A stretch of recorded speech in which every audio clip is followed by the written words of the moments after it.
Basically, the GMR Varalakshmi Foundation stems from the deep thinking within our group that we have a responsibility to give back to the communities. Just as the government is the agency for development, however, industry cannot shrug its responsibility. It has a very active role to play, and this is the thinking from which all our activities stem. We are the CSR arm of the GMR group.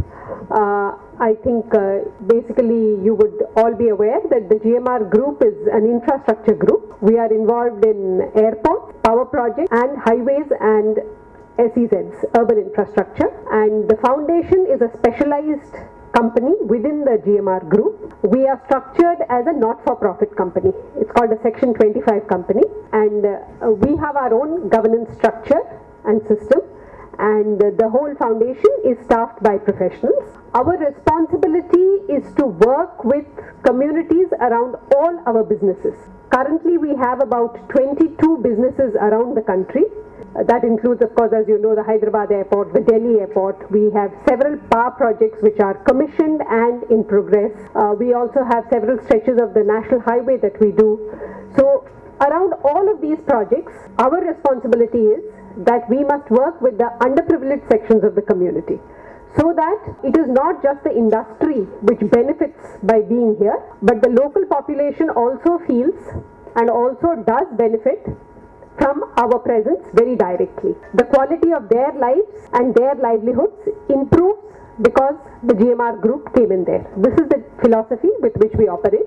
Wherever we go, basically, as I think the speakers before me have highlighted, there are many issues. In a developing country like India, everything you touch is an issue. But we felt that to have some impact, one is we have to geographically confine our activities. We can't say we will work anywhere and everywhere. India is too large a country. Private organization, I don't think anybody can have the resources to work very wide. So we confine our geography to the villages and communities surrounding our projects. And the second thing that we do is we also confine the kind of activities we get involved in.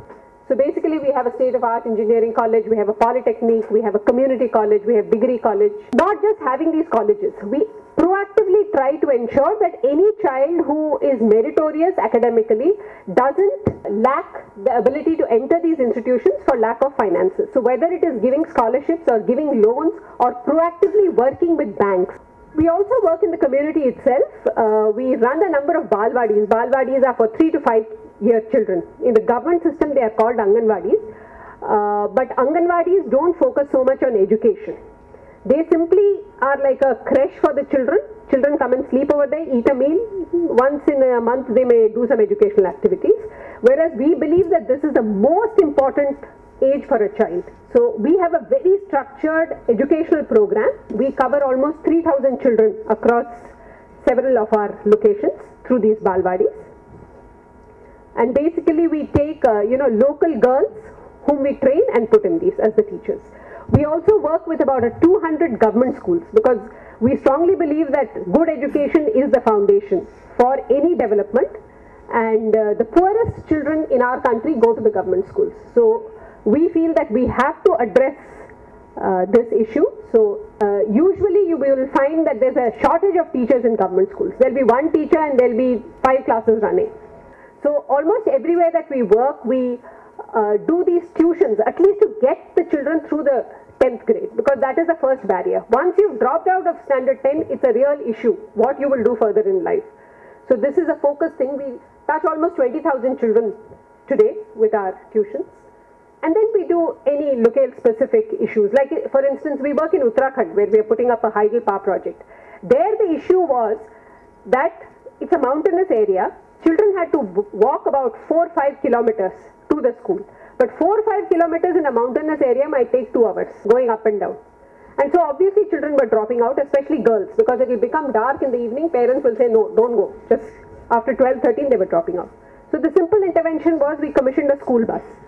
It picks up children from about 7 villages, takes them to the school and brings them back. And immediately the dropouts stopped. So basically you have to look at the particular area that you are working in, recognize the problem and then try to figure it out along with the community.